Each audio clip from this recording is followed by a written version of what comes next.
አይ ለምሳሌ ቅንጅት በምርጫ 97 ቅስቀሳ ወቅት ከዛም አልፎ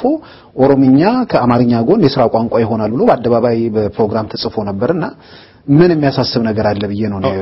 እስከዛ ደረጃ ተሄዷል ነው አዎ እነዚህ ነገሮችን ተብሎም እንኳን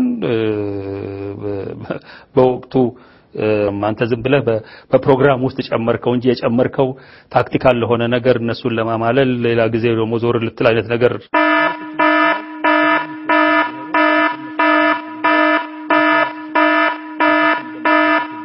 ፈጽሞ መኖር እንደሌለበት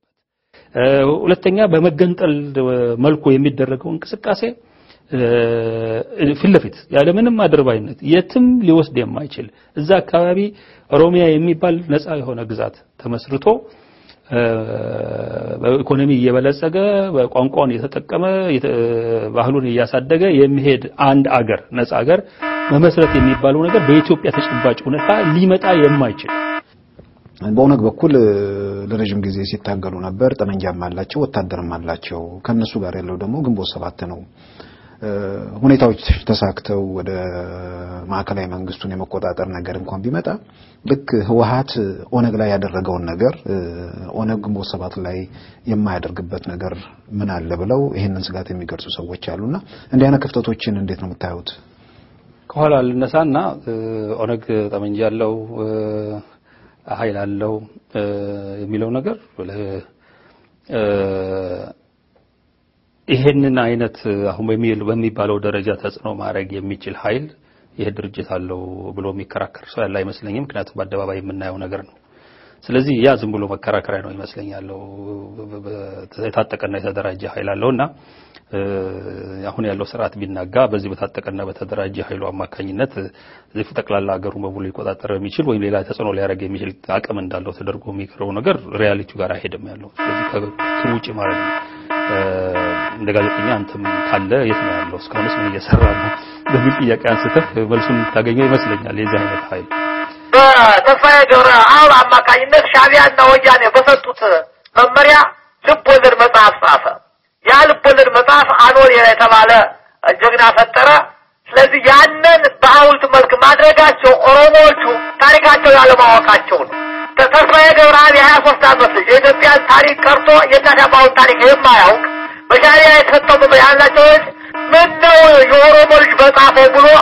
አብሃለታ ምስክር ሰጠነ በጻፉ ያን ያሳየን ባህላቸው ያለማወቃቸው ስለዚህ ዛሬ በዛሬው ላይ የማያተኩት የዛሬው መሬት ሰጠን አንደኛ የሬት ዓለም አባታቸው አደራጃቸው ሻቢያና ወያኔዎች ናቸው ከሻቢያና ከወያኔ ውጭ ህልውና የላቸው ከዚያ እኮ ሁሉን ያቸዋል ይህንን ማወቅ ያለባቸው አገራቸው እኮ አይደለም ካስፈለገ እና ታሪካቸው ያለማወቃቸው ስለሆነ ያደረገው ጥሪ አስቆሙ ብለናል ተጋግመን እንላለን አማራው ግን የትልቁ ሀብቱ የሰርቦና የበላይነቱ ነው በሰርቦና አማራው ተጠቅቆም አሸንፎም ስለነበረው ሁልጊዜም የበላይ ነው አሁንም የተነቃቸው ይሄ ነው ኢትዮጵያዊነት አልሞት ያለው አማራ አልሞት ያለው ስለነበረው የበላይ ስለሆነ ነው እነሱ ናቸው በባህላቸው ብልት መቁረጥ ጡት መቁረጥ የኦሮሞ እንጂ የአማራው ባህል አይደለም አሁንም በዚህ ባለንበት ዘመን ጉርጆች ይቆርጣል ይሰልባል አማራው እንዴት ችሎ ይነሳል በቁጥሩ ብዙ ነው ልምድ አለው ታሪክ አለው እና ያ እንዲነሳ እየገፋፉት ነው የማይሆን ነገር እንዲያረግ እያረጉት ነው የኛ ኃላፊነት እንግዲህ እንዳትሞት እንዳጠፋ 22 ዓመት ታግሳል እዚህ በኋላ ግን በቃ ትገባ ስንል የዛ ጊዜ እንግዲህ ሁሉም ልኩን ያውቀዋል በተመለከተ ለአድማጮች ሰላም በጣም ሰጥናለሁ ግን ቀደም አንድ ነገር አንስተውብኝ ነበር አማሮች የተጠቁት መሰባሰቢያቸው ዘውዱና